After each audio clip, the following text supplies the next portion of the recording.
샬롬, 주의 사랑과 은총이 오늘도 여러분의 삶 가운데 함께하기를 주님의 이름으로 축원합니다. 오늘 말씀은 사사기서 4장 1절부터 24절까지 말씀이 되겠습니다. 네, 오늘 본문은 이스라엘의 네 번째 사사 드보라가 나오죠. 그는 에브라임 사람으로 선지자이면서 또 사사였습니다. 당시에 에훗 사사가 죽은 후에 이스라엘이 한 80년 동안 평온하였죠. 그러나 평온함 가운데서 하나님을 잃어버리고 하나님 앞에서 악을 행하였던 것입니다. 아마도 우상숭배 또는 불순종의 죄악을 저질렀던 것으로 보입니다. 이 하나님께서 이스라엘 북쪽에 있는 하솔의 통치자 가나안 왕 야빈에게 이스라엘을 파셨다 이렇게 말씀하고 있죠. 다시 말하면 노예와 같이 억압과 속박 속에 이스라엘을 살게 하였다라고 하는 것이죠. 자, 당시 야빈 왕, 가나안의 야빈 왕은 최첨단 무기였던 이 철병거 900대를 가지고 있었습니다. 그리고 무려 20년에 걸쳐서 이스라엘을 심하게 학대하였습니다. 이게 점점 길어지죠. 네, 옛날에는 온니엘 사사가 있을 때는 메소포타미아에 의해서 8년간이었고요. 그리고 나서 우리가 에훗 사사에 의해서는 모압 왕 에글론에 의해서 18년 동안의 속박 속에 살았는데, 이번에도 또 이렇게 하나님 앞에서 불순종하고 악을 저질렀을 때는 무려 20년에 걸쳐서 이스라엘이 심하게 학대를 받게 되었습니다. 자, 이에 견디다 못한 이스라엘 자손이 살 길은 하나님이다 생각하고 돌이켜서 부르짖었습니다. 이에 하나님께서 선지자 드보라 사사와 바락을 부르셔서 이스라엘 북쪽 가데스의 스불론과 납달리 사람들로 10,000명의 군사를 모아서 다볼산으로 가게 하셨죠. 그리고 철병거로 무장한 가나안 왕 야빈과 시스라의 군대를 이제 하로셋 학고임에서 물리치게 하셨습니다. 자, 이후에 이스라엘 자손이 가나안 왕 야빈을 굴복시키고 진멸하게 되었던 것이죠. 그리고 약 40년 동안의 평온함을 얻게 되었습니다. 자, 잘 생각해 보면 상당히 어려운 전쟁에서의 승리라고 할 것입니다. 당시 철병거를 가지고 있었고 무려 20년이나 이스라엘 자손을 심하게 학대하고 있었던 이 가나안 야빈의 군대, 이 군대를 전쟁에서 승리하고 그리고 이 이스라엘 군대가 완전히 이들을 물리친다라고 하는 것은 상상조차 할 수 없는 그러한 일일 것입니다. 20년 동안 학대를 받고 있고 그리고 무기도 변변치 않은 상태에서 이긴다는 거 객관적으로 힘들 겁니다. 그러나 중요한 것은 가나안이 쳐들어온 것도 이스라엘의 죄악으로 말미암았던 것이죠. 가나안 군대를 물리친 것도 하나님께서 이스라엘에게 승리를 주신 것입니다. 자, 이 전쟁은 하나님께서 이미 드보라 사사를 통해서 이스라엘의 바락 장군에게 다 승리의 말씀을 해주셨습니다. 이 모든 것의 주관자 되시는 하나님께서 이스라엘 백성들의 부르짖음을 들으시고 드보라 사사를 부르시고 또 바락 장군을 부르셔서 승리의 말씀을 해주셨다는 게 중요하다는 겁니다. 자, 6절과 7절 말씀 볼까요? 드보라가 사람을 보내어 아비노함의 아들 바락을 납달리 게데스에서 불러다가 그에게 이르되 이스라엘의 하나님 여호와께서 이같이 명령하지 아니하셨느냐? 너는 납달리 자손과 스불론 자손 10,000명을 거느리고 다볼산으로 가라. 내가 야빈의 군대 장관 시스라와 그의 병거들과 그의 무리를 기손강으로 이끌어 내게 이르게 하고 그를 내 손에 넘겨주리라 하셨느니라. 아멘. 네, 바락 장군은 그대로 순종했습니다. 그리고 결국 하나님의 말씀대로 승리를 하였던 것이죠. 바락 장군은 온전히 드보라 사사를 통하여 주신 하나님의 말씀을 잘 순종하였던 것이죠. 또한 전쟁을 앞두고 드보라 사사는 바락 장군에게 이렇게 말합니다.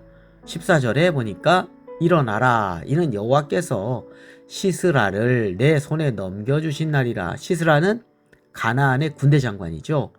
네, 그 군대를 넘겨주었다는 얘기입니다. 여호와께서 너의 앞서 나가지 아니하시느냐? 여호와께서 너의 앞서 나가지 아니하시느냐? 네, 하나님께서 이 바락 장군의 군대보다도 앞서서 이 전쟁에서 승리를 허락하도록 이끌어 주신다라는 말씀입니다. 네, 그랬습니다. 어떻게 됐을까요? 15절에 보니까 하나님의 개입이 나옵니다. 여호와께서 바락 앞에서 시스라와 그의 모든 병거와 그의 온 군대를 칼날로 혼란에 빠지게 하시매 시스라가 병거에서 내려 걸어서 도망한지라 했습니다. 네, 시스라의 군대가 아주 다 전멸한 거죠, 거의. 네, 혼란에 빠졌습니다. 이후에 5장의 21절에 보면, 거기에 보면 어떻게 그 5장은 드보라와 바락의 노래인데요. 승리의 노래죠. 거기에 보면 이렇게 말씀하고 있죠. 기손강은 그 무리를 표류시켰으니 했습니다. 기손강에 물이 엄청나게 범람해가지고 거기에 있는 가나안 군대가 표류하게 되었던 것을 알 수가 있습니다. 그렇습니다. 엄청나게 아마 물이 많이 내렸던 것 같습니다. 기손강에 가나안 군대가 모였을 때는 아마도 건기였을 것 같습니다. 물이 없었을 때. 근데 갑자기 아마 어떻게든지 하나님이 날씨를 주관하셔서 폭우가 내려서 표류하게 되어서 이 철병거가 이렇게 진흙탕 속에서 제대로 작동을 할 수 없지 않습니까? 그래서 혼란에 빠지게 되었고 결국은 이 시스라 군대 장관도 병거에서 내려서 걸어서 도망할 정도가 되었다는 것이죠. 하나님께서 이스라엘 군대보다도 앞서서 가셨던 것을 알 수가 있습니다. 그런데요, 또 하나는 주목해야 될 것은 오늘 본문이 좀 깁니다만 시스라 군대 장관, 가나안의 군대 장관이 이제 도망했잖아요. 근데 도망한 곳이 어디냐면 모세의 장인 호밥의 자손 중에 겐 사람 헤벨의 집이었습니다. 좀 길죠? 네, 모세의 장인 이드로라고도 하고 호밥이라고도 하죠. 그들의 자손 중에 이 겐 사람이 원래는 어디 있었냐면 이스라엘 남쪽 유다 지파 땅에 머물렀습니다.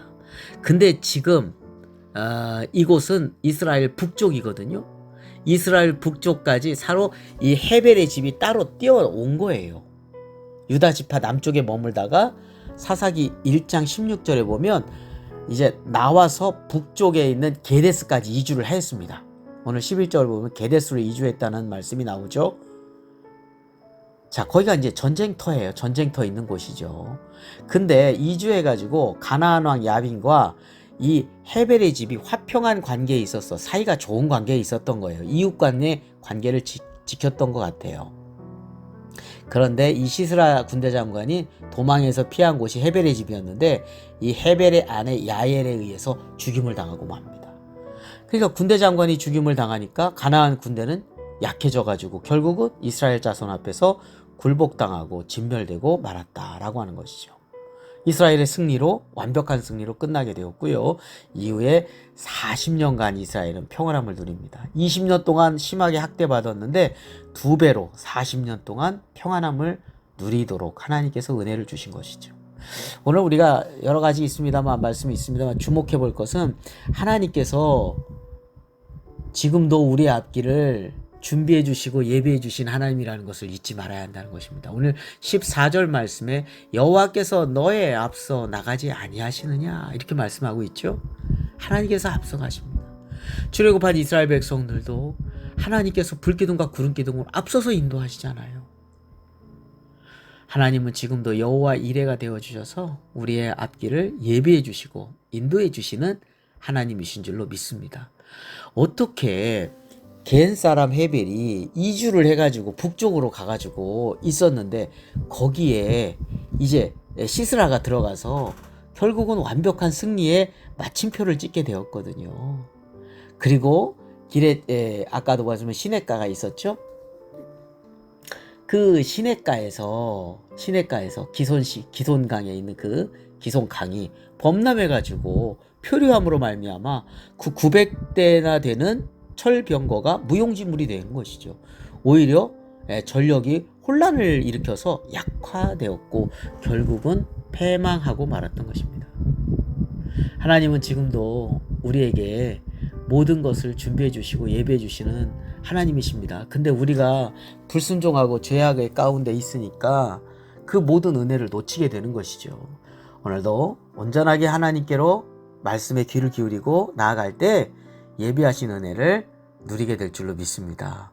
오늘도 믿음으로 순종하는 복된 하루가 되시기를 주님의 이름으로 축원합니다. 기도드리겠습니다.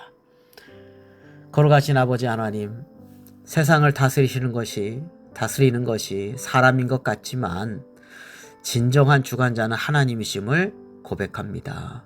주님의 사랑과 그 마음을 저희들이 알고 온전히 주님을 믿고 순종함으로 주님께서 예비하신 그 놀라운 은혜를 보게 하여 주시고 깨닫게 하여 주시고 그 안에서 하나님 앞에 쓰임받게 해주시고 하나님께 기쁨과 영광이 되는 삶이 되도록 인도하여 주옵소서. 우리 구주 예수 그리스도의 이름으로 기도드립니다. 아멘.